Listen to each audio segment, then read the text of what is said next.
Жил-был дельфин по имени Добряк. Потому что он любил всех, и других дельфинов, и всех людей. Он никогда никого не обижал, потому что знал, что они друзья. Он очень любил плавать. Однажды он плавал и умер от старости в открытом море. Какая глубокая мораль. После прочтения данного произведения я понял, что нам необходим новый выпуск мифов, в который мы верим. Дельфины. Когда мы говорим дельфины, мы в голове представляем дельфина Афалина. И сегодня мы поговорим о нем. Но для начала напомню, что же это за милое создание. Вдоль берега он плавает, среди волн он скачет вверх. Я люблю тебя, дельфин, таким, каков ты есть. А какой он? Дельфин. Мы привыкли думать, что он добрый, помогает людям, умный. Мы любим мультик «Флиппер», мы смотрели кучу фильмов, где эти милые создания показаны. Дельфины действительно умны, очень обучаемые и игривые. Только вот мы, кажется, стали забывать, что это хищники. И после того, что я вам сейчас расскажу, скорее всего, вы поменяете о них свое мнение. Это дельфин, а это детеныш морской свиньи. Смотрите, как они резво играют вдвоем. Только вот морская свинья почему-то не смеется, потому что она умерла. Дельфин ее убил. Специально? Может, случайно? А может, просто играл и переборщил, и теперь плавает и сожалеет о своем поступке? Вот исследование, которое говорит, что большинство морских свиней, найденные мертвыми на северо-восточном побережье Шотландии, имели признаки нападения дельфинов. У них были внутренние и внешние травмы. Но причина этого месива остается неясной, ведь они друг другу не враги. Они ими не питаются, а просто убивают. Но кое за что все-таки можно зацепиться. Как вы уже заметили, морские свиньи внешне очень схожи с дельфинами. И тут подходит еще один ужасный факт. Дельфины убивают своих детей. И далеко не потому, что не хватает денег на учебу в хорошем колледже. На это тоже есть исследование. Смысл в том, что как только самка теряет младенца, она опять готова к новой беременности. Дельфины-самцы убивают младенцев-дельфинов, чтобы еще раз самку. Это какая-то дичь. Итак, вернемся к нападению на морских свиней. Есть мнение, что дельфины путают младенцев разных видов и убивают вообще всех подряд. И дельфинов, и морских свиней. Это гребаные маньяки. В 2002 году было опубликовано исследование, которое говорит, что в 1997 году на пляж Вирджинии было выброшено много мертвых молодых дельфинов. У них были переломы ребер, разрывы легких, укусы, которые совпадают с зубами взрослого дельфина. В общем-то, печально. Вот как они это делают, и это уже совсем не смешно. В августе 2013 года ученые наблюдали, как рожает самка дельфина, и через 2 минуты на малыша уже напали и хотели убить его. Вот снимок, как мать вытаскивает ребенка из воды, чтобы он смог дышать. Сейчас, к сожалению, неизвестно, что с ним стало, но велика вероятность того, что от него просто отстали, ведь со временем атаки прекращались. Будем в это верить. Ученые говорят, что самцы перед рождением были поблизости, как будто ждали этого момента. Жуткое дерьмо. Есть даже видеозапись.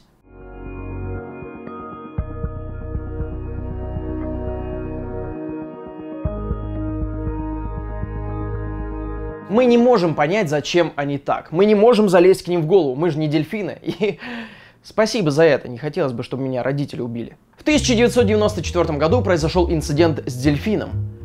Дельфином-убийцей, как любят говорить в прессе. Но он на самом деле убил человека. Он подплывал к берегу каждый день, тусил с людьми, они радовались, даже иногда переходили границу, пытаясь его пивом напоить. Интересный факт. В 1994 году тоже было много идиотов. И каков исход? У одного сломаны ребра, другой убит. Разозлили дельфинчика. Далее, в 2014 году дельфин дважды нападал на человека. Вот смотрите, дельфин по имени Дасти бьет женщину на пляже. А вот он же не дает женщине доплыть до суши и пинает ее.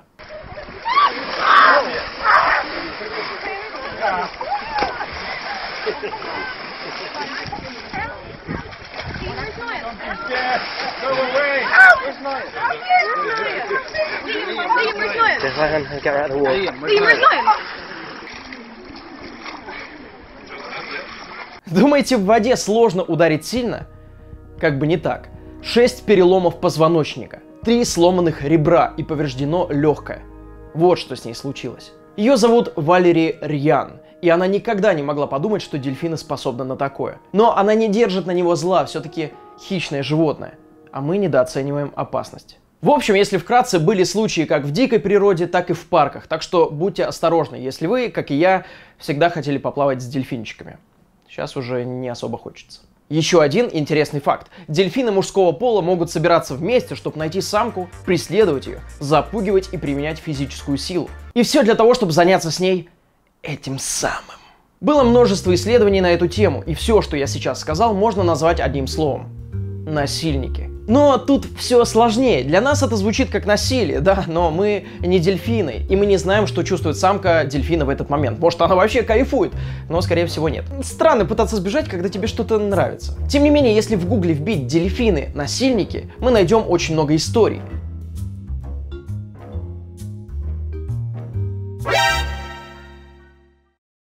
С этого момента советую больше не пользоваться Гуглом. Являются ли они правдой?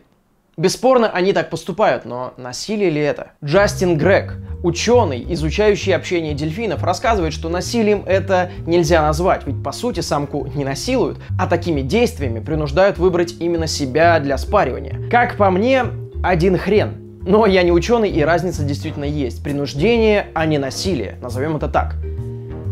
Все равно отстойно. В прошлом выпуске мы говорили, что акулы не такие, как мы о них думаем. Но вы должны понимать, дельфины, конечно, безопаснее акул, но мы воспринимаем их как добрых зверушек, а поэтому не ждем от них укуса или удара. А нужно ко всем хищным животным относиться с осторожностью.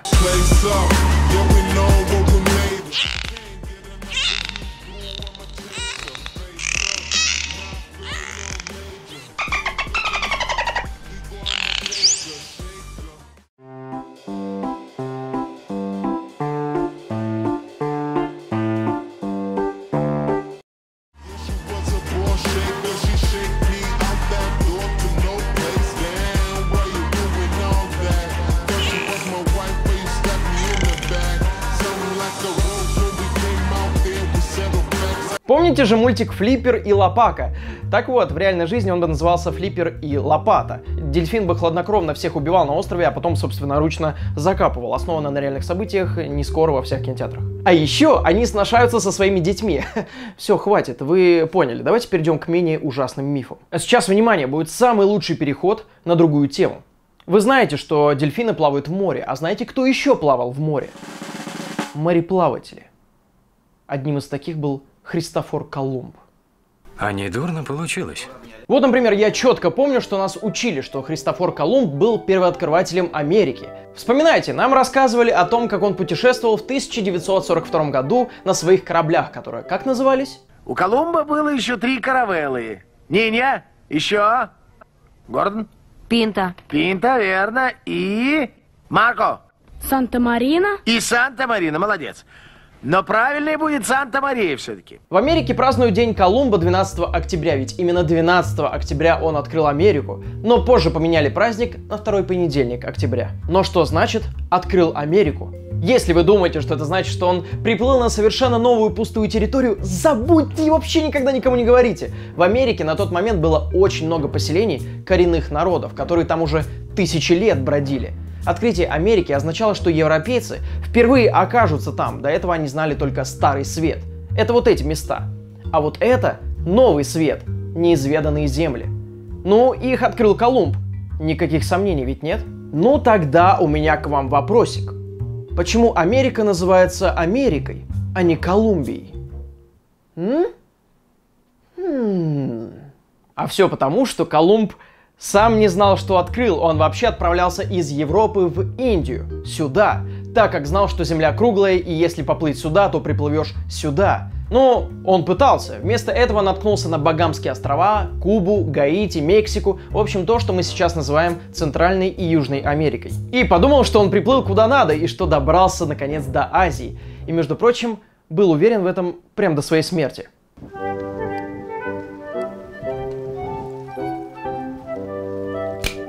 Там Азия! Там точно Азия! Что? Нет, это не Азия! Нет, там точно Азия, я так и напишу в своей книге. Это не Азия, это другой континент.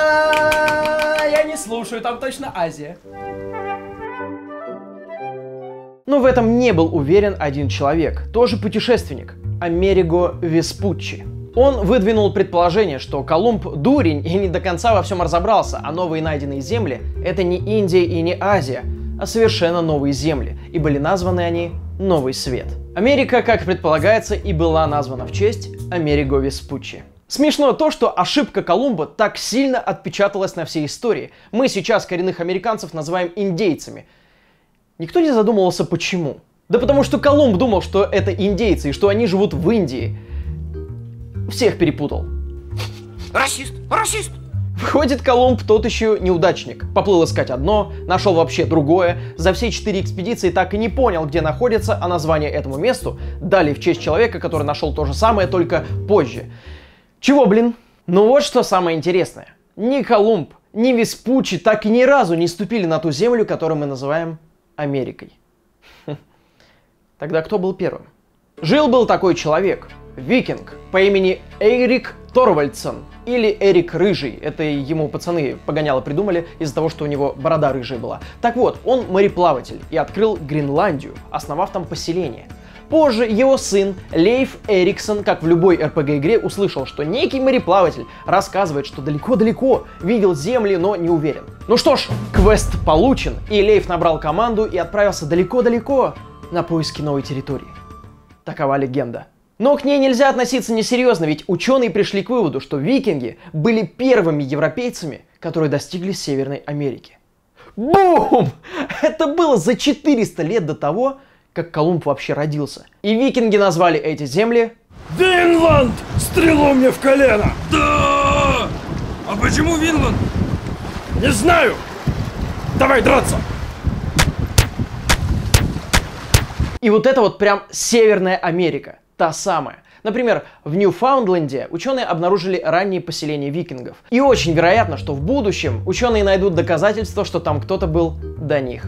Единственное, что верно, так это то, что после Колумба все узнали про Новый Свет, и начались экспедиции, массовые убийства коренных жителей, рабство и все в таком духе. Так что если вам кто-то говорит про то, что Колумб открыл Америку, сразу парируйте тем, что был доколумбовый трансокеанский контакт.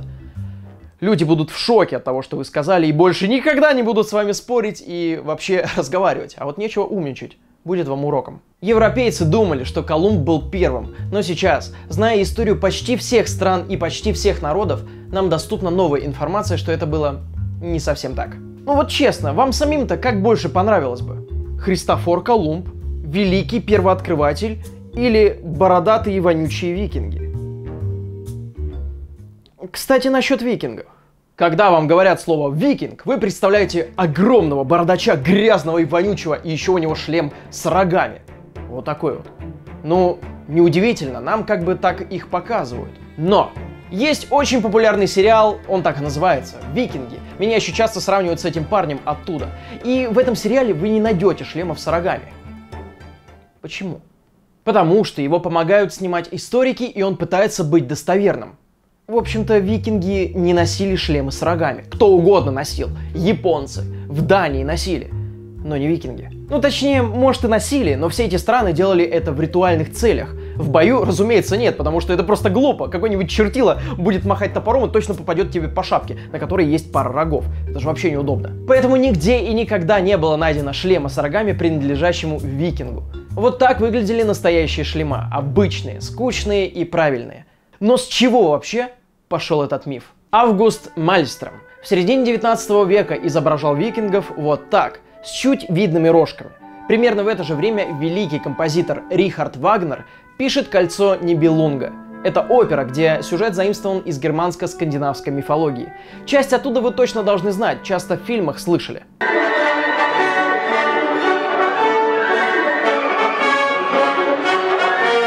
Вот. А художником по костюмам к этой опере был Карл Эмиль Доплер. Это немецкий художник и иллюстратор, и вот как он их изображал.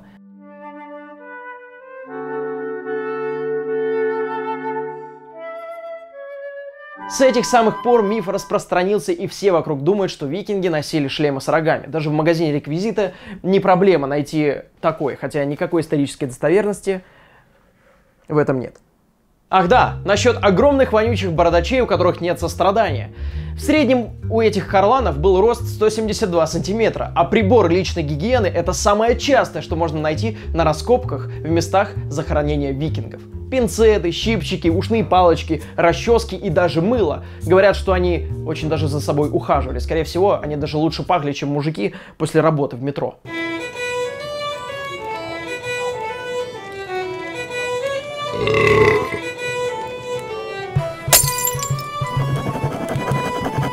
Драться! Ай! Мой ноготь! Скорее всего, этот миф придумали или приукрасили монахи и священники, так как викинги очень любили грабить церкви и монастыри. В общем-то, знали по жизни, чем хотят заниматься. Ну, каждому свое. Они хотя бы определились. А ты? Просто я это к чему? Определиться с тем, чем ты будешь заниматься по жизни, очень важно. Вот у викингов не было другого выбора, кроме как грабить и убивать. А у тебя-то выбор есть?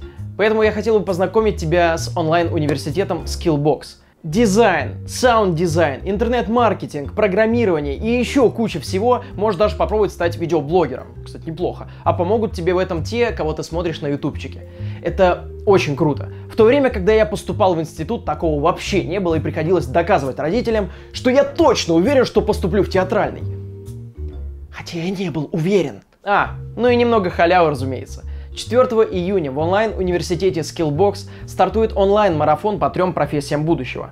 Веб-дизайн, интернет-маркетинг и программирование. Участие совершенно бесплатное, просто проходи по ссылочке в описании и смотри, какие крутые мастер-классы ждут тебя весь июнь. Ребята из Skillbox мы знаем лично, поэтому с удовольствием рекомендуем. Кстати, если вы смотрите, сделайте уже курс «Как стать викингом». Я бы на такой подписался. Кровью. На теле падших врагов! Спасибо, что досмотрели. Надеюсь, вам было очень интересно. Потому что мне было интересно, так как я, разумеется, этого не знал до того, как начал делать выпуск. А чтобы проверить достоверность моих слов, просто взгляните в описании, чтобы найти все нужные ссылочки. Спасибо, что смотрите и ждете. До скорых встреч.